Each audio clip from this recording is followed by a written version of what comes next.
Ito pala ang dahon ng ubi na makabiya guys na pwede na natin i-harvest. Isa sa mga palatandaan nito ay kapag nagiging kulay brown na yung dahon niya. So katulad nito. Ayan. At ito naman yung baging niya guys na may bunga. Na siya namang binibitawan niya kapag tag-ulan na o di kaya ay patay na talaga yung baging niya para naman sa pagpaparami niya. So yan yung bunga niya at ayan yung baging.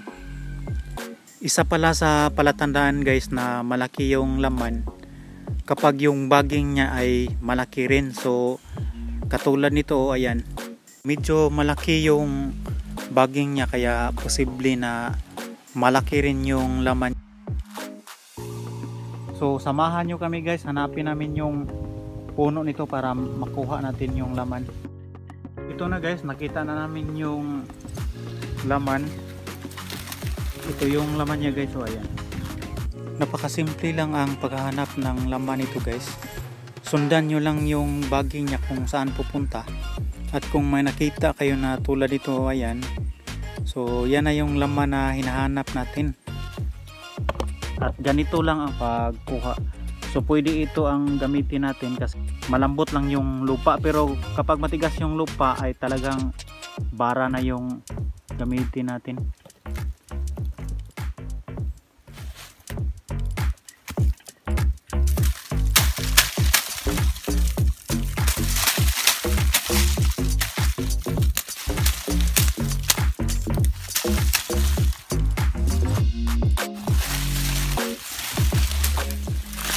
Sa pagkuha ng laman guys, dapat ingatan mo talaga na hindi mo masugatan kasi kapag yan ay nasugatan mo talagang mabilis yan mabulok.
So ayan guys, oh.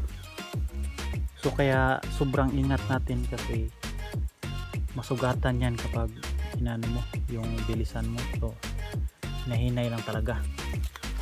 Ito yung laman niya nung unang taon guys, yan. So nabulok na kaya pinalitan niya ng 3. Yan. Ito.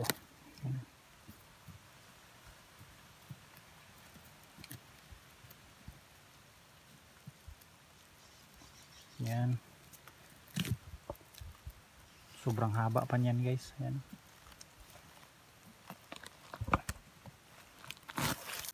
Alright guys, ito na talaga yung resulta sa paghuhukay namin. Yan. Akala namin madali lang pero sobrang haba pala niya. Oh. Ayan, nabali pa yung isa. Wow. Wow, tingnan nyo guys, ayan.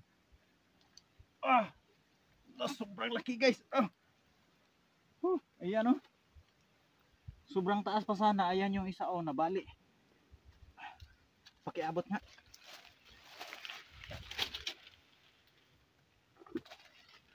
So ito yun guys, oh ayan. Grabe, sobrang laki.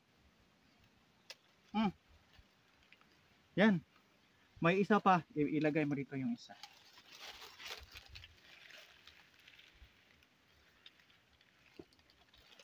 Yan. Grabe guys, ang laki oh. Wow. Siguro mga around 20 kilos. Ayan oh. Grabe. Tama na. Pakya na yun. Grabe ko bukat.